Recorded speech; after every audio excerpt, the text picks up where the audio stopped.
우리 한번 옆에 있는 분과 인사합시다. 옆에 앉아주셔서 감사합니다. 한 번 더 인사합시다. 정말 감사합니다. 한 번 더 인사합니다. 진짜입니다. 자, 이제 새해를 꼭 우리나라가 이제 1월 1일 지나고 나면 이렇게 고유의 명절이 또 구정이 있어서 새해 인사를 또 한 번 해서 참 감사한 것 같아요.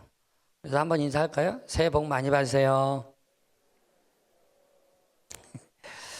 자, 오늘은 여러분과 새해 함께 시작하면서 올 한 해 여러분들이 행복하게 살았으면 좋겠고, 또 우리가 행복했으면 좋겠고, 또 우리의 삶에 행복이 늘 흘러 넘치기를 소망해서 행복합시다라는 제목의 말씀을 오늘 겁나게 짧게 드리려고 합니다.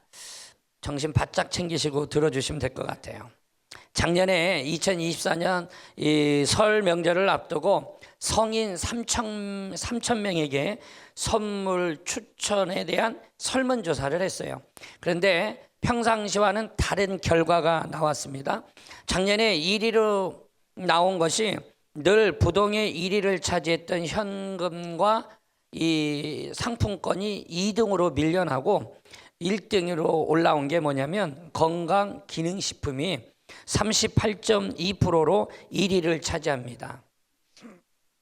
그러니 많은 사람의 관심이 코로나를 지나오면서 건강에 대한 관심이 많이 커졌다라는 것을 알 수 있죠. 이미 우리나라는 2025년도 들어와서 벌써 오늘이 1월 26일이니까 여러분 25일이 지났지 않습니까?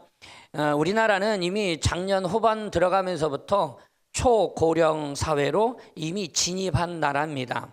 이 초고령 사회라고 말하는 것은 우리나라 유엔에서 말하는 65세 이상의 인구가 전체 인구의 7%가 넘어가면 고령화 사회라고 부르고요.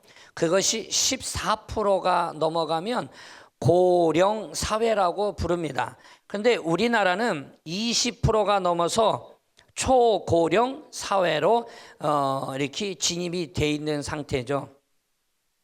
그러니 다른 어떤 때보다도 우리가 건강에 대한 관심이 참 높다라는 걸 알 수 있고, 여러분 분명히 다른 때는 잘 못하겠지만 그래도 이 명절 때 선물을 건강을 위한 선물이라도 좀 챙겨 드려야 되겠다라는 마음이 좀 녹아져 들어 있다라고 보여지죠. 어쨌든 여러분 지켜주고 싶은데 지켜줄 수 없는 게 있어요.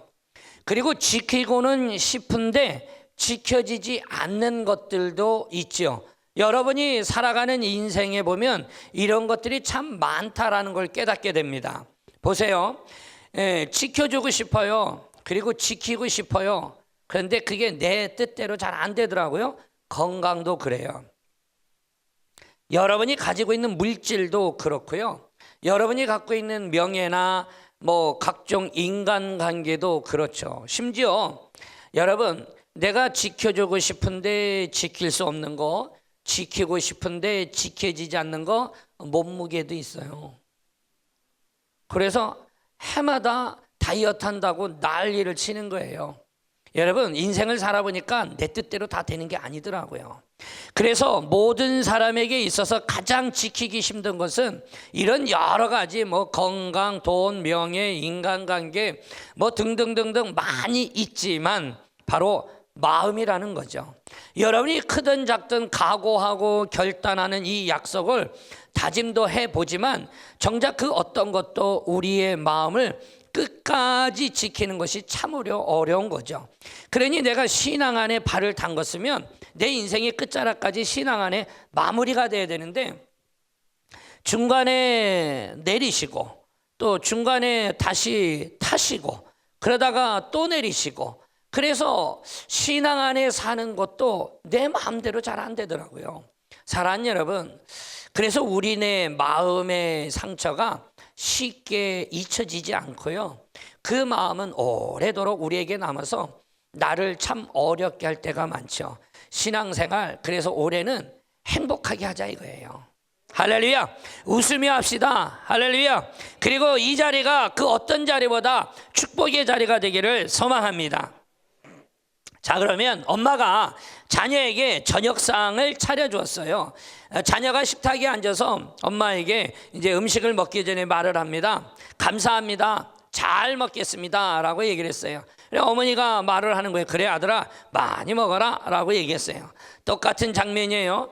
와우, 내가 좋아하는 이 찌개가 있네 엄마. 너무 맛있겠어요. 잘 먹겠습니다. 아들아, 사랑하는 아들아, 네가 좋아하는 그 찌개를 내가 정성껏 만들었다. 맛있게 먹어라. 부부가 외출을 합니다. 아내가 단장을 끝내고 나서 남편에게 묻죠. 나 어때? 예쁜데? 아내가 다른 장면이에요. 또 묻습니다. 나 어때? 와우, 와우, 이뻐. 10년은 젊어 보여. 여러분, 친구가 나에게 선물을 줬어요. 선물을 뜯으면서 그 포장을, 선물을 보고 말하죠. 친구야 고맙다. 아니야, 별거 아닌데. 여러분, 또 다른 장면이에요. 야, 너는 어떻게 내가 이거를 지금 좋아하고 원했던 건지를 어떻게 하는 거야? 정말 고맙다. 야, 신난다. 야, 친구가 그거 모르겠냐? 야, 너하고 나는 대단하지 않냐? 여러분, 지금 세 가지의 이야기를 했지만 등등등 많은 이야기 할 수 있겠죠. 그러나 지금까지 대화를 잘 들어보면 분명히 비슷한 결인 것 같지만 약간의 차이가 있죠. 처음에 했던 이야기는 일반적인 감사의 표현이에요. 일반적인 감사의 표현. 그런데 뒤에 했던 대화는 감탄사가 들어가 있는 거예요. 감탄이 들어가 있는 거예요. 여러분이 사랑과 호의를 베푸는 사람의 입장에서 보면 여러분이 감사와 감탄 중에서 어떤 경우가 베푼 사람에게 더 보람이 되고 더 기쁨이 될까요? 아마 감사의 표현도 보람과 기쁨이 되죠. 그런데 감탄이 감사보다도 더 큰 보람과 기쁨을 얻게 되어져요. 할렐루야. 그러니 여러분, 우리가 감사만 하지 말고 감탄사를 붙일 수 있는, 감탄을 할 수 있는 저와 여러분이 되기를 소망합니다. 여러분, 산에 이제 봄이 오면 산에 등산도 하고 뭐 이렇게 산책도 하다 보면 그 산에 나와 있는 예쁜 꽃들이 있죠. 이 꽃이 예쁘게 피었네 라고 말하는 사람이 반면에 와, 야, 이 꽃이 이렇게 예쁘게 펴져서 이 산 전체를 너무 아름답게 해놨네. 그러면서 다가가서 꽃의 향기를 맡으면서 향기로워 라고 말할 때의 느낌과 자세와 태도와 받아들인 이 모든 이들의 반응은 다를 수밖에 없죠. 저는 올 한 해를 살아가면서 내가 어떤 환경이나 상황을 맞이할 때 더 내게 행복과 만족을 줄까, 어떤 반응이 줄까라고 생각해 본다면 바로 이 감탄이 있는 삶을 살아가는 우리 사랑하는 성도님 되기를 소망합니다. 그래서 우리 교회에 오면 웃음이 넘쳐나고 교회에 오면 행복하고 교회에 오면 기쁨이 되어지고 할렐루야. 뭐를 봐도 내 입속에서 감탄사가 붙으면 야, 저기는 도대체 뭔데 그렇게 좋아가지고 난리야? 라고 해서 오게 되어지겠죠.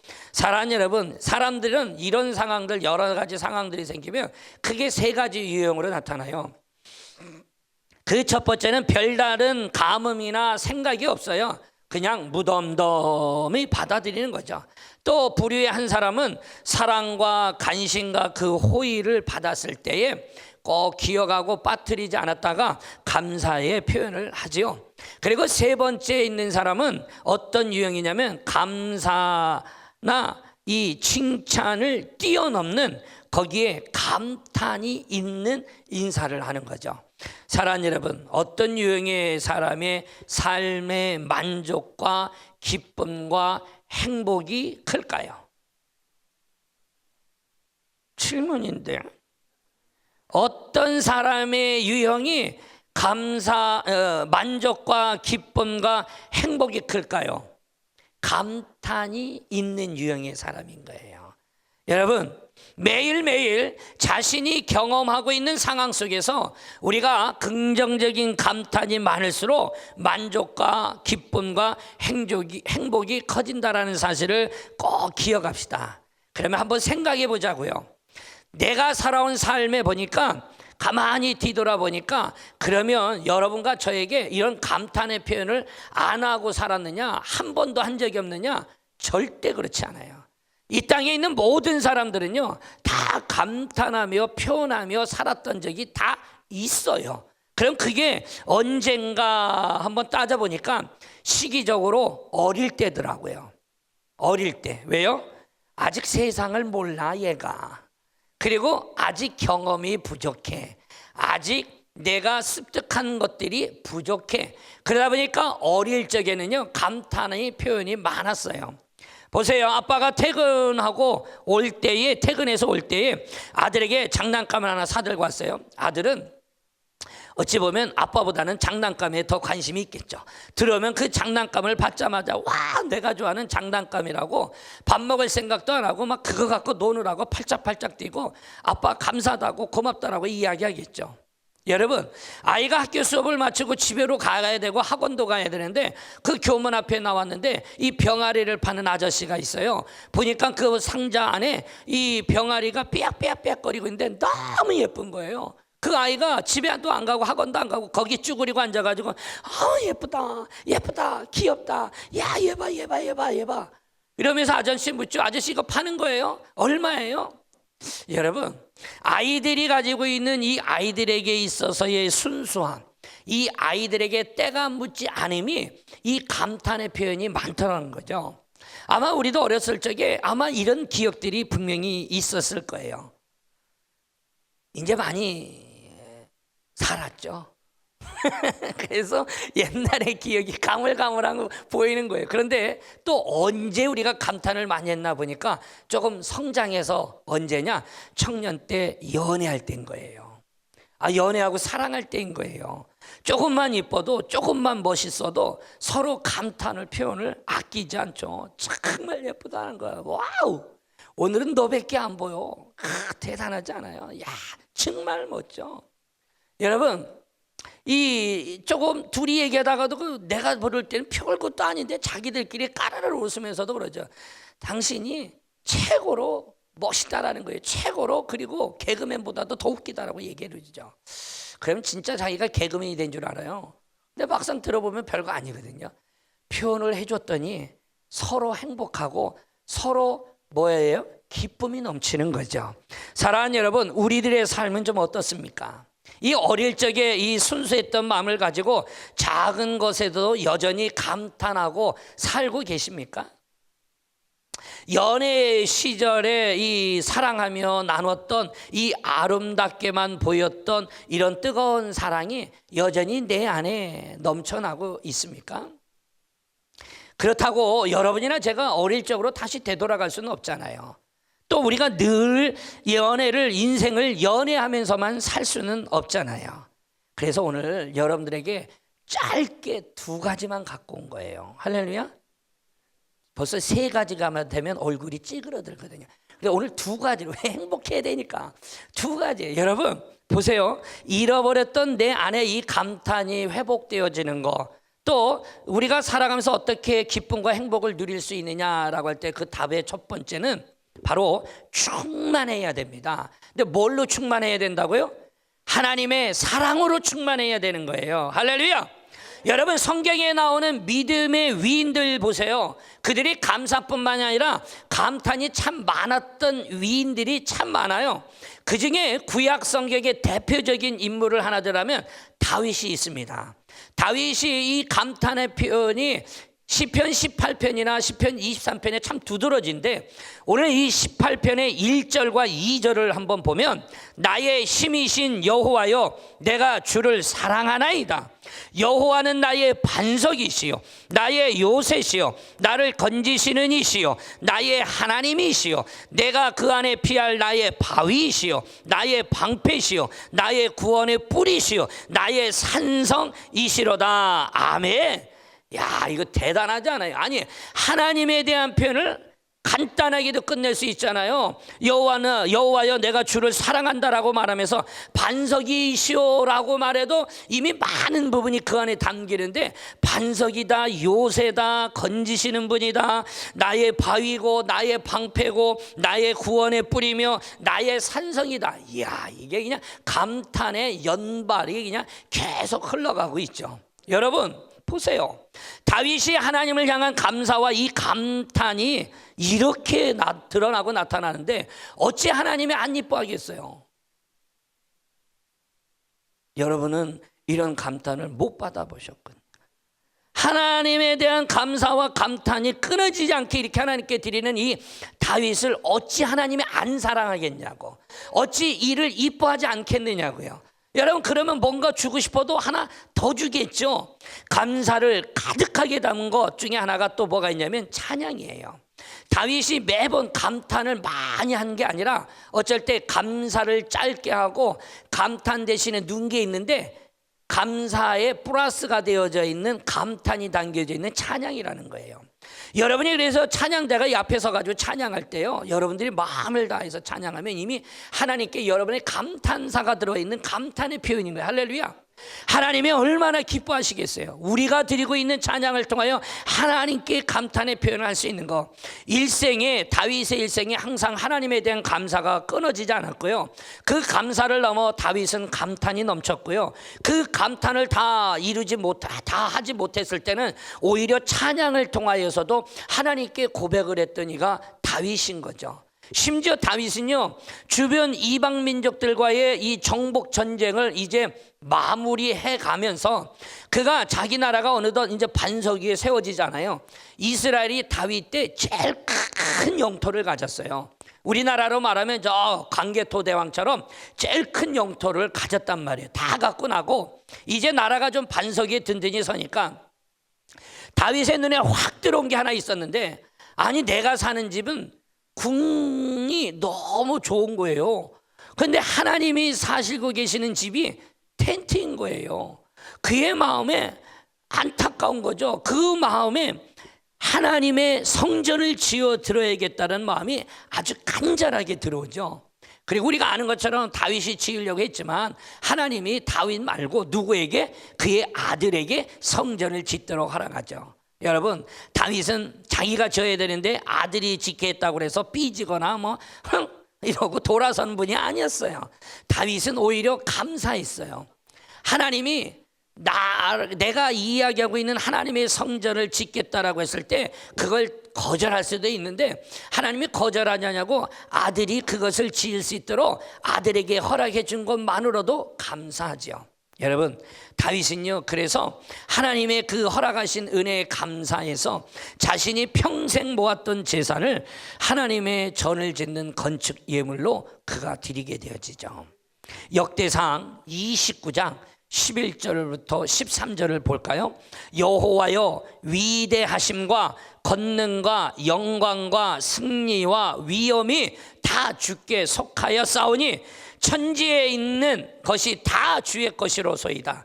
여호와여, 주권도 주께 속하여 싸우니 주는 높으사 만물의 머리이심이니이다.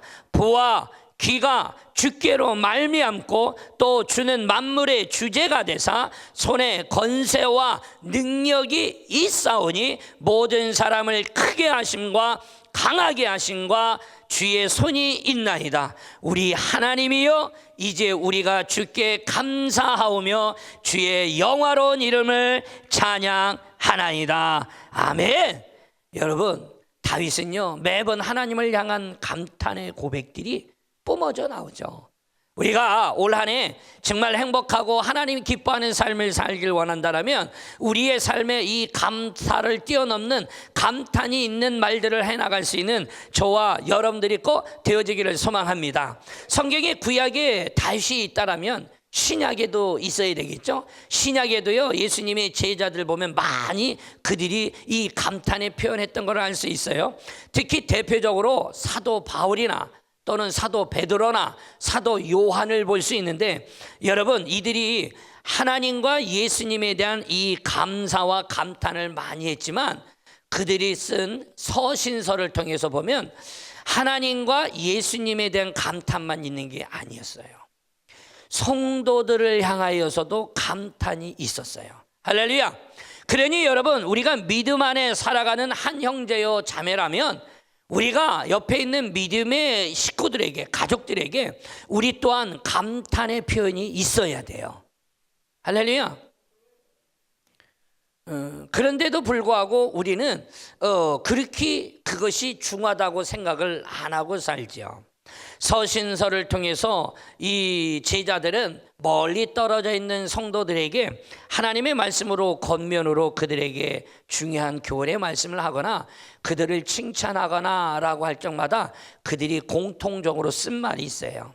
사랑하는 자들아, 이 표현, 또는 나의 사랑하는 누구야 라는 표현을 공통적으로 썼어요. 그러면 사도 이 베드로가 베드로후서에서 사랑하는 자들아 라는 말을 무려 몇 번이나 하냐면 5번이나 반복을 하면서 써요. 이 성도를 향한 마음이에요. 그 다음에 여러분, 사도 요한은 요한일서에 보면 무려 7번이나 반복을 하면서 사랑하는 자들아, 나의 사랑하는 누구야 라는 표현을 씁니다. 그리고 여러분, 바로 사도 유다는요, 이 요한은요, 유다는 이 유다서의 한 장밖에 안 되는데 이 유다서에 무려 4번이나 사랑하는 자들아라는 표현을 쓰게 되어지죠. 사랑하는 여러분, 정말 우리 이웃들을 사랑하십니까? 어쩌나 사랑해야 되는데. 다윗과 베드로와 요한들과 이 제자들과 하나님의 백성들을 보면 사랑하는 이 일을 멈추지 않습니다. 근데 우리가 살아가는 삶의 고단함과 우리들의 삶의 굴곡이 심하다 보니 우리가 그 사랑하는 마음이 있다 하도 이거를 표현하지도 못하고 바쁘게 살다 보니까 잊혀지고 살다 보니 점점 교회가 더욱더 아름답고 행복한 공동체가 아니라 교회마저도 점점 개인주의가 되어가는 듯한 느낌을 받게 되어지는 거죠. 오늘 이 자리에 있는 사랑하는 여러분, 이 다윗이라든지 예수님의 제자들이 어떻게 이렇게 하나님에 대한 감탄뿐만 아니라 바로 이웃 성도들을 향한 감탄의 표현이 많이 했냐면 그들 모두에게 공통적으로 있는 게 바로 그거 있어요. 하나님이 우리를 얼마나 많이 사랑하고 있는지를 그들이 알고 있었기 때문이라는 거예요. 할렐루야. 그리고 그들은 그 하나님의 사랑으로 충만해졌기 때문이라는 거죠. 저와 여러분이 인생을 살아가면서 여러분과 제가 언제 감탄이 많았다고 그랬어요? 어릴 적이라고 그랬죠. 순수했을 때라고 그랬어요. 때가 묻지 않았을 때라고 그랬어요. 그리고 청춘 시절에 연애하고 사랑할 때라고 말을 했죠. 여러분, 우리들의 마음이 순수한 마음으로 회복되어지고 우리들의 마음이 사랑으로, 주님의 사랑으로 충만하게 채워지면 여러분과 저의 마음에 바로 이런 삶으로 다시 회복이 되어지고 우리의 삶에 감탄이 저절로 나오게 되어져 있어요. 이게 성경이에요. 이게 하나님의 말씀인 거예요. 여러분, 지금 우리가 어떻게 순수해지거나 사랑으로 충만해질 수 있느냐? 다시 어린아이가 되거나 다시 연애를 해야 된다는 말이 아닌 거예요. 하나님의 사랑으로 충만해져야 된다는 말을 들었는데 이 말의 의미는 잘 들어보세요. 내가 예수님을 믿고 구원을 받아야 합니다. 믿고 구원을 받아야 하는데 교회는 있지만 믿음이 점점 사라져서 믿음 안에 있지 못하는 이들이 의외로 많이 있는 거예요. 교회 안에 있지만 천국에 가지 못할 자가 있다는 얘기인 거죠. 끊임없이 말하는 거예요. 우리의 신앙의 연조가 말하는 게 아니라 저와 여러분이 분명히 하나님 주시는 이 행복하기를 원하고 감탄이 많기를 원하면 예수를 믿어야 돼요. 예수 믿으십니까? 진짜로 믿으십니까? 진짜인가요? 이게 여러분의 입술에 고백으로 계속 나와야 되는 거예요. 믿음이 확고히 서 있는 자에게 하나님이 구원을 주시는 거예요. 그러니 믿고 구원을 받아야 합니다. 그러면 후차적으로 생기는 놀라운 현상이 하나 있어요. 구원을 받은 자에게 생기는 게 어린아이와 같은 순수함이 회복이 되어져요. 난 안 그런데? 이러면 아직 내 안에 뭔가가 많은 부분에 연약한 거죠. 아직 하나님과의 관계 속에 온전함이 아직 안 되고 있는 거죠. 예수는 난 믿는데 라고 말하면 우리들의 삶 속에서 아직 성장되어지고 성숙되어진 이 순수한 마음으로, 어린아이 같은 마음으로 지금의 회복의 단계가 많이 더뎌지고 있는 거죠. 여러분, 예수님이 그래서 말한 거예요. 어린아이 같지 않으면 천국에 들어갈 수 없다라고 마태복음 18장 3절에 그래서 말을 하고 있는 거예요. 예수를 믿고 구원받은 사람은 그 순수함이 회복되어지는 거예요. 그러니 내 옆에 있는 이웃이 믿지 않은 거예요. 내 옆에 있는 사람이 몹쓸 짓을 해도 그 사람 때문에 내가 상처를 입는 게 아니라 그들을 품어주고 싶은 마음이 더 생기게 되어지는 거예요. 이게 예수의 마음, 하나님의 마음, 하나님의 사랑, 예수의 사랑이 되어지죠. 그러니까 분명히 구원을 받았다라면 저와 여러분뿐만이 아니라 이 땅에 존재하는 모든 크리스찬들에게는 어린아이 같은 순수함이 회복되어져요. 이걸 신학적으로 표현하면 양심이 회복된다고 말을 하는 거예요. 그래서 우리가 믿기 전에 길거리 다니며 침 좀 뱉고 다녔어. 내가 길거리 다니면서 안 좋은 짓 하고 다녔어. 근데 내가 예수를 믿고 구원의 확신을 받고 살아가는 나에게 있어서 이제 교회 다니다 보니까 이런 거 하면 안 되는 것 같아. 이러면서 내 양심이 깨달아지고 찔림이 오므로 그 일을 안 하게 되어지죠. 그러면서 점점 내 안에 하나님의 사랑으로 채워지면서 순수함이 내 안에 넘쳐나는 거예요. 여러분, 나는 우리 교회 성도님들이 행복했으면 좋겠어요.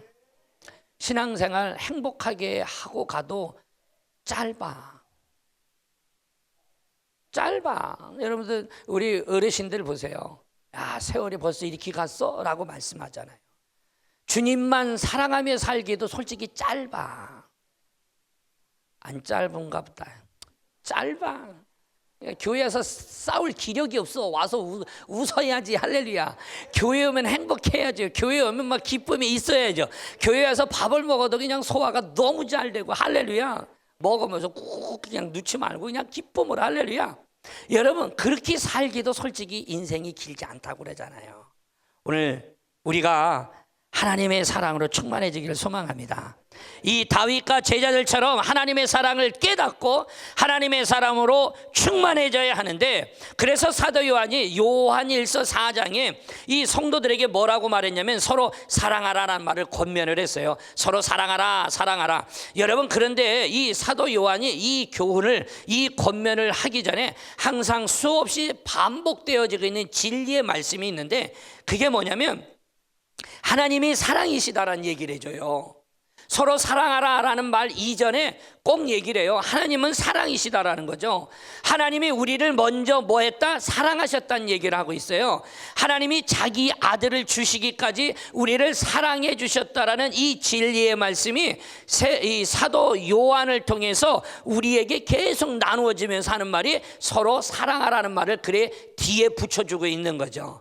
여러분, 이 진리의 성경의 불변의 말씀을 통해서 믿음의 백성들이요, 바로 하나님의 사랑을 깨닫고 그 하나님의 사랑으로 충만해지도록 하기 위해서 여러분, 우리 안에 서로 사랑하라 라는 말을 권면해주고 있죠. 요한일서 4장 9절과 10절 두 절의 말씀을 읽어볼까요? 하나님의 사랑이 우리에게 어떻게 나타난 바 되었으니 하나님이 자기의 독생자를 세상에 보내심은 그로 말미암아 우리를 살리려 하심이라. 사랑은 여기 있으니 우리가 하나님을 사랑한 것이 아니요, 하나님이 우리를 사랑하사 우리 죄를 속하기 위해 화목제물로 그 아들을 보내셨습니다. 아멘. 할렐루야. 여러분, 사랑이 여기 있으니 우리가 하나님을 사랑한 게 아니라고 말씀했어요. 그리고 그 하나님이 우리를 먼저 사랑해 주시고 나를 이 자리에 불러주시고, 그리고 그분이 우리의 죄 문제를 해결하시기 위해 천국 백성으로 삼아 주시려고 화목 제물로 이 땅에 오셨다라고 이야기하고 있죠.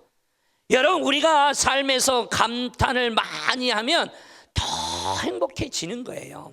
이게 나만 행복해지는 게 아니에요. 옆에 있는 믿음의 성도들에게도 하나님의 그 사랑이 감탄으로 인해서 함께 행복이 전해지는 거예요. 여러분, 그러면 어떻게 해야 하느냐? 말씀을 읽으셔야 되고 말씀을 배우셔야 되고 하나님이 얼마나 나를 사랑하는지 자꾸 들어야 알게 되어지는 거예요. 오늘 하나님이 진정 나를 사랑하신다는 것을 저와 여러분이 이 머리와 가슴으로 체험하시기를 주의 이름으로 축원합니다. 여러분, 그러면 우리의 마음이 어린아이와 같이 순수해지고 회복되어지는 거예요. 이게 구원받은 자에게 나타나는 신앙생활의 삶에 나타나는 하나님의 거룩한 구별된 삶이라는 거죠. 여러분, 이것으로 결국 하나님의 사랑이 내 안에 충만해지는 거예요. 그렇게 되면 아주 작은 것에도 그 작은 것 하나에도 우리는 감동합니다. 그리고 그것 때문에 감격하죠. 그리고 그것 때문에 감탄과 감사가 내 안에 넘쳐나는 거예요.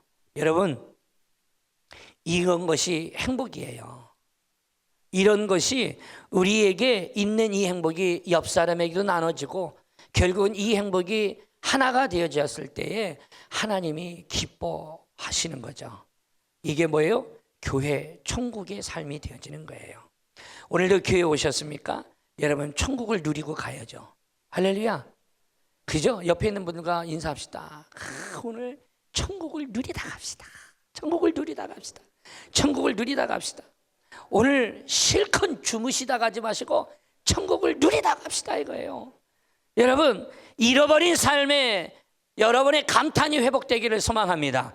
여러분이 잃어버렸던 행복이 여러분 안에 회복되어지는 놀라운 은혜가 있기를 소망합니다. 그러면 사도 요한이 쓴 이 요한 일서를 한번 여러분 읽어보시면 요한 일서에 얼마나 하나님의 사랑에 대해 써놨는지 우리가 그걸 깨닫게 되어지고요. 우리 안에 그 하나님의 사랑이 채워지는데 이 채워짐으로 인해 나타나는 현상 세 가지를 크게 써놨어요. 첫째가 바로 뭐냐면 하나님께 대한 감탄이 나온다 이거예요. 감사가 아니라 하나님께 대한 감탄이 나오는 거예요. 어찌 하나님이 나를 위해 이 땅에 오셨냐 이거예요. 그리고 나를 위해 어찌 죽으셨냐 이거예요. 그 모진 고통을 어찌 혼자 다 감당하셨냐 이거예요. 내가 받아야 될 건데 그런 나를 그렇게까지 하나님이 사랑해 주었다라는 사실만으로도 우리는 하나님께 감탄이 나와요. 두 번째 뭐가 나오는지 아십니까? 이웃, 타인에 대한 감탄이 나와요. 그래서 믿음 안에 살아가는 천국 교회와 같은 삶, 천국 가정과 같은 삶을 살아가는 성도들은요, 자기만 행복하지 않아요. 옆집도 행복하고 윗집도 행복하고 아랫집도 행복하고 옆집도 행복하고 이웃 동네도 행복해지는 거예요. 왜요? 이웃에 대한, 타인에 대한 감탄이 나오는 거예요. 사랑하는 여러분, 이것만 나오면 정말 감사한데 더 있어요. 뭐가 있냐면 우리의 이 환경과 상황에 대한 감탄도 나와요. 왜 나는 이러냐 이거예요. 왜 우리 일터는 이러냐 이거예요. 왜 우리 가정은 이러냐 이거예요. 그런데 내가 하나님의 사랑으로 하나님의 이 감탄이 은혜가 내가 깨닫게 되고 충만하게 채워지기 시작하면 내 상황과 내 환경에 오히려 감탄이 나오는 거예요. 하나님이 여기까지 인도하심이 하나님이구나. 이 인도하신 하나님의 은혜대로 내가 살아왔구나. 여전히 이것이 나에겐 축복이구나라는 그 감탄이 나올 수밖에 없죠. 할렐루야. 저와 여러분이 그 하나님의 사랑으로 충만해지길 소망합니다. 두 번째입니다. 두 번째는 하자마자 끝나니까 정신 차리세요. 두 번째는 바로 뭐냐? 실천이 필요한 거예요. 뭐 맨날 하는 소리잖아요. 실천이 필요한 거예요. 무엇을 통해? 훈련을 통해서입니다. 우리가 어떤 중요한 원리를 여러분이 알았어요. 그런데 그 원리를 알았을 때에 내가 이제 이해를 한 거죠. 그 원리를 내가 뭐예요? 수긍한 거예요. 인정한 거예요. 그렇다고 해서 그 어떤 내가 알았던 중요한 원리가 다 내 것이 온전히 되냐라고 할 때 온전히 됐거나 되진 않아요. 그냥 인정만 한 거죠. 그런데 자꾸 내가 반복하며 실천할 때 내게 되는 거예요. 그러니까 하나님을 사랑해요, 서로 사랑하라라고 했을 때 왜 사랑해야 되는지 이제 이해가 됐어. 내가 왜 옆에 있는 사람을 사랑해야 되는지 이제 수긍이 가. 진리의 말씀이 이미 우리에게 그렇게 말씀하셨고, 하나님이 우리에게 그렇게 하고 계시기에 우리가 하는 게 마땅하구나. 그죠? 이제 알았어. 근데 중요한 거는 안 해. 그러니까 내 삶에 이 행복과 기쁨이 충만하게 나타날 수가 없는 거죠. 여러분, 이것이 훈련을 통해 나타나야 되는 거예요. 요한일서 4장 12절에 기가 막힌 얘기를 해요. 사도 요한이 성도들에게 서로 사랑하라 라고 권면할 때에, 아까도 얘기했죠. 하나님이 우리를 사랑하신다. 하나님인 사랑이시다. 우리도 서로 사랑해야 된다는 얘기를 하죠. 그러면서 중요한 진리의 선포가 있는데, 그게 바로 뭐냐면, 우리가 이웃을 사랑할 때에 그 하나님의 사랑이 내 안에서 온전하여진다 이거예요. 하나님의 사랑이 내 안에서 완전해진다 이거예요. 하나님의 사랑이 내 안에서 소실되지 않도록 계속 주님이 펌프질해 주겠다 이거예요. 4장 12절 볼까요? 보세요. 어느 때나 하나님을 본 사람이 없으되, 만일 우리가 서로 사랑하면 하나님이 우리 안에 거하시고 그의 사랑이 우리 안에 온전히 이루어지느니라. 아멘. 하나님이 뭐라고 얘기했습니까? 이웃을 사랑할 때 바로 우리 안에 거하시고 그 사랑이 우리 안에 온전히 이루어진다는 거예요. 사랑의 말씀대로 우리가 실천하고 여러분이 행할 때에 여러분, 그 하나님은 내 안에서 온전해지는 거예요. 그러면 저와 여러분 어떻게 될까요? 행복해지는 거예요.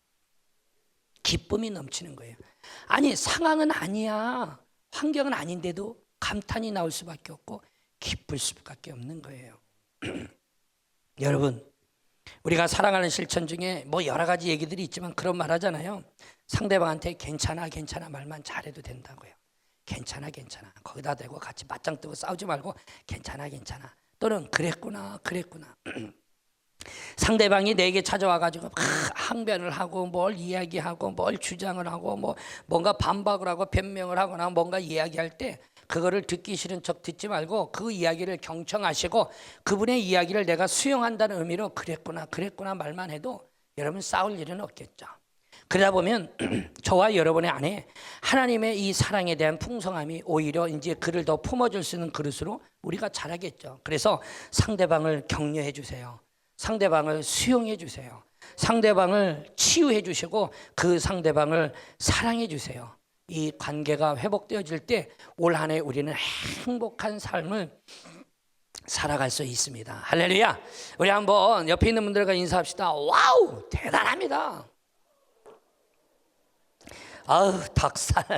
아우, 여러분, 내가 별거 아닌 감탄사 아우 하나만 넣어줘도요 기분이 없다는 거예요. 우리는 립 서비스가 너무 부족해. 여러분, 그가 말한 건 다 그건 아닐 수도 있어 라고 해도 기분은 나쁘지 않아요. 아우, 우리 권사님이 우리 장로님 때문에 나는 기분이 최고로 좋아요. 만날 적마다 행복해요. 이렇게 말하는 사람과 안녕하세요 하고 하는 거하고 뭐가 좋겠냐 이거예요. 그러니 하나님의 사랑이 온전해지길 원한다면 여러분이 오늘 사도 요한이 말했던 요한일서 4장 12절의 말씀처럼 저와 여러분이 사랑하며 살아갈 수 있는 우리 모두가 되기를 주의 이름으로 축원합니다. 이 시간에 기도합시다. 내가 예수님을 믿고 내가 분명히 구원을 받아서 그 하나님의 사랑으로 충만해지는 자가 되게 해달라고, 그래서 감사를 뛰어넘는 감탄사가 감탄의 삶이 내 안에 넘치게 해달라고 우리 다 같이 주의 이름 한번 부르고 기도.